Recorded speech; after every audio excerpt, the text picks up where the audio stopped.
Like 5,000 likes to this video, we will upload more patriotic news.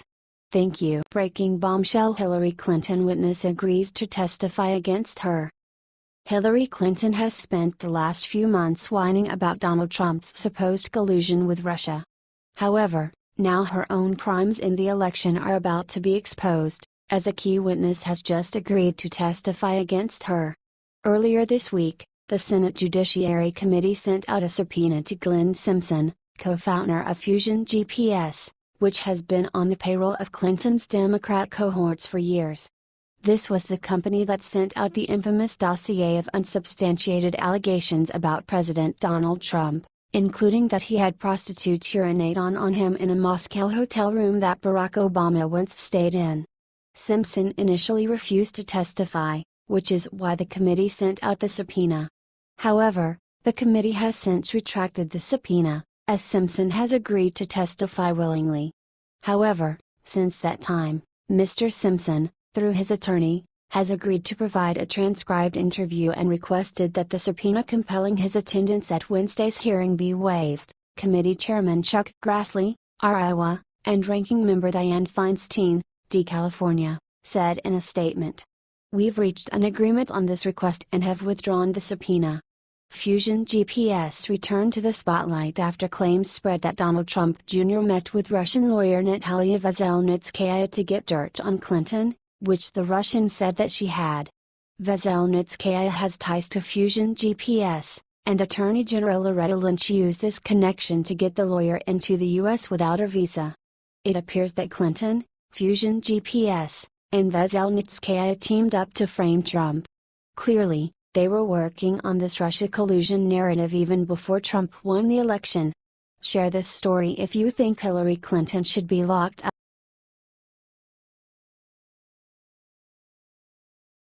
Shots fired: Anthony Scara accuses top Trump aide of White House leaks.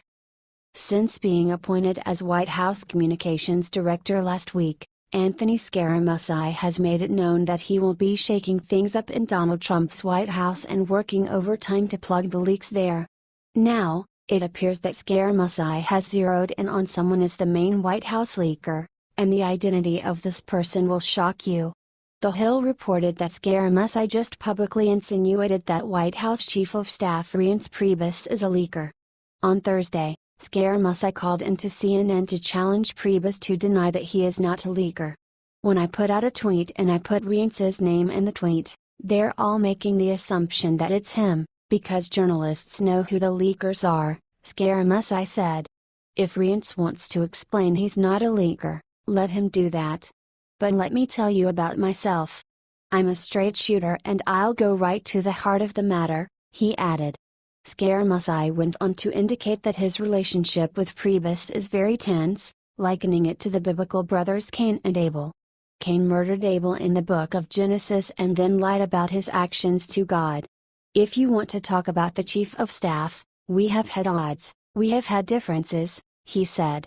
"When I said we were brothers from the podium, that's because we're rough on each other. Some brothers are like Cain and Abel. Other brothers can fight with each other and get along. I don't know if this is repairable or not. That will be up to the president." This came after Scara took to Twitter late Wednesday night to suggest that Priebus was behind the leak of his financial information to a Politico reporter. In the tweet, which has since been deleted, Scara tagged Priebus and said he would contact the FBI and Department of Justice in light of the leak of my financial disclosure info, which is a felony. What do you think about this? Let us know your thoughts in the comments section.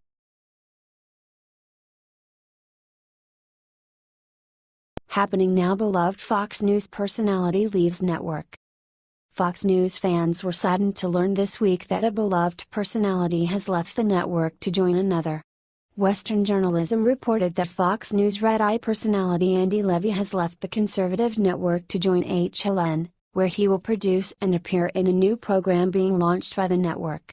The show is set to be hosted by CNN contributor S.E. Cupp and feature panel discussions similar in format to FNC's The Five. Though the show does not have a set premiere date, HLN said that it will be a live program. TV's Andy Levy was a staple of the late-night show Red Eye until it was cancelled back in May. He had been with the show since it launched in 2007 and often filled in as a host in the absence of show founder Greg Gutfeld, who left the show in 2015 to join The Five. During a 2015 interview, Levy said that "to me the best shows are when you're mixing it up," which suggests that his HLN show will be anything but conventional. He describes himself as a libertarian and often said that Red Eye leaned right of center. Levy took to Twitter on Tuesday to announce his move to HLN and ask his fans what they think about it. Fans were quick to congratulate Levy on his new show. "Congrats on the new gig, good to have TV's Andy Levy back on TV," one fan wrote. "All the best.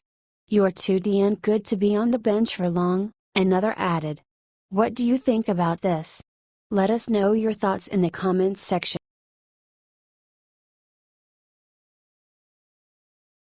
Top anti-Trump Democrat busted, caught committing major crime. Democratic Representative Luis Gutierrez, ill, is known for being one of the most anti-Donald Trump officials in Congress, recently grabbing headlines for saying that the current president should be eliminated. However, Gutierrez's days in Congress may be numbered, as a corrupt scheme of his was just exposed. The Washington Free Beacon reported that Gutierrez has dispersed tens of thousands of dollars in campaign funds to his wife this year, meaning that she has gotten more than $400,000 from him since she first appeared on his campaign's payroll. Zoraida Gutierrez was a registered lobbyist in the state of Illinois from 2003 to 2009 before joining her husband's payroll in 2010. Since then, Zoraida has been paid hundreds of thousands of dollars in campaign funds for acting as the campaign's office manager, treasurer, and fundraiser. She has also been the top recipient of cash from the committee numerous times since she began receiving payments from her husband's campaign. Federal Elections Commission filings show that in the first 6 months of this year, Gutierrez's campaign made $30,000 worth of payments to Zoraida. In that same period, Gutierrez's committee reported $72,000 in expenditures. Before this year, Zoraida was paid $385,000 from her husband's campaign, meaning that she has now been paid $415,000 from Gutierrez for Congress. Gutierrez has previously had his daughters on his payroll as well.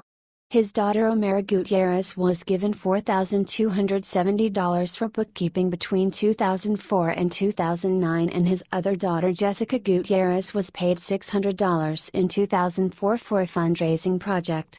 Lawmakers in Congress have been able to put their family members on their payroll since 2001, when then Representative Jesse Jackson, D.L., asked the Federal Election Commission to issue an advisory opinion on the matter. Once this was approved, Jackson proceeded to pay a firm owned by his wife hundreds of thousands of dollars from his own committee. Both he and his wife later plead guilty in 2013 to using $750,000 in campaign funds for personal use. What do you think about this? Let us know your thoughts in the comments section.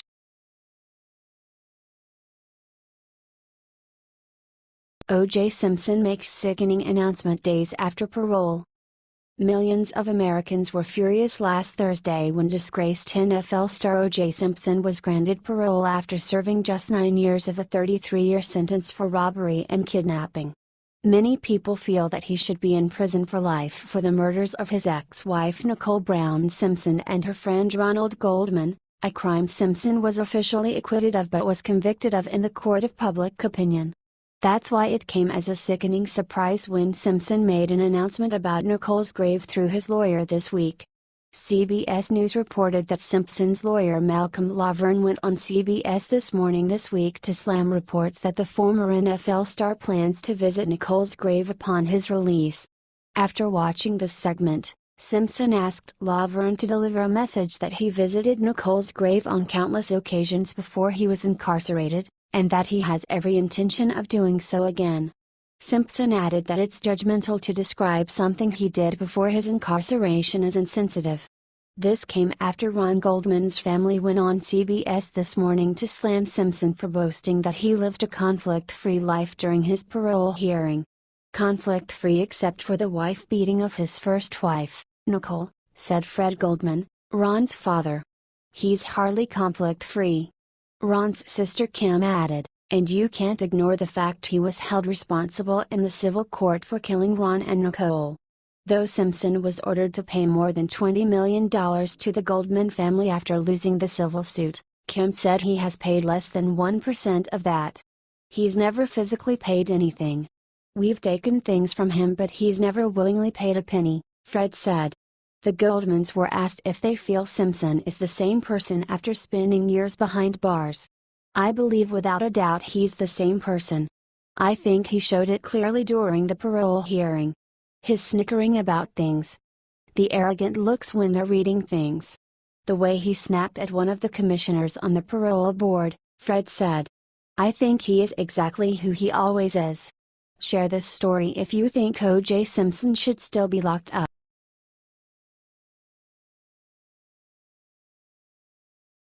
Trey Gowdy shut off cocky CNN host on her own show. While interviewing Representative Trey Gowdy, RS.C, CNN host Erin Burnett tried to stir up controversy over a recent comment President Donald Trump made about his faith. Gowdy quickly schooled Burnett about the Constitution and religion. You've heard me say it before on the campaign trail, Trump said in a rally this week, and I'll say it again tonight. In America, we don't worship government, we worship God. Now conservative Bill Kristol, you know him, Burnett said, according to The Blaze, he's been critical of the president before, but on this he tweets, in America the president doesn't tell us who or what or whether to worship. Who do you agree with, Bill Kristol or the president who just came out and definitively said in America we worship God? She asked. How about choice C, our founding fathers? Gowdy fired back, who gave us a First Amendment which is a free exercise right but also a freedom to have no religion if that's what we want. There is no established religion in this country, that's why we have an establishment clause, he explained. The president is welcome to share his faith, it's been done by other presidents. Jimmy Carter did it, John F. Kennedy did it. If President Trump wants to share his faith, more power to him, Gowdy concluded. But our country recognizes all religions including no religion. Bam! This isn't the first time Burnett has been critical of Trump's Christianity. She previously expressed shock at Christians praying with the president and performing a laying on of the hands ritual, as if this was something bizarre. Share this story if you are glad Gowdy schooled Burnett.